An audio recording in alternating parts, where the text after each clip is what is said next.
ધંધામાં મોડવો દહેજ ભેળો થતો નહીં.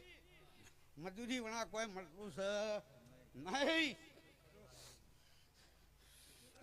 પણ કોઈ ખારું બોલ્યો પરોડીએ તો લેખના લખું તો મારું ધૂળું લાગે અને લસી નાખ્યા ઘણા વખત. જહેશ તમારો દેવ શું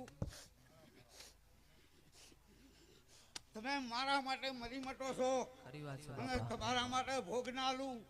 શંકરના પગોમાં પડું ગમે તેના પગોમાં પડું પણ કપૂરજી ભણાયેલું ટોપું ના કરું તો હું દેવ નહીં લ્યા. કાર્તક મહિનાની પુણ્યમનો દાડો તો ટુંડાલીના ઝોણાની હોઠ્યો જમનાપુરની જાડી સરવાના જીવો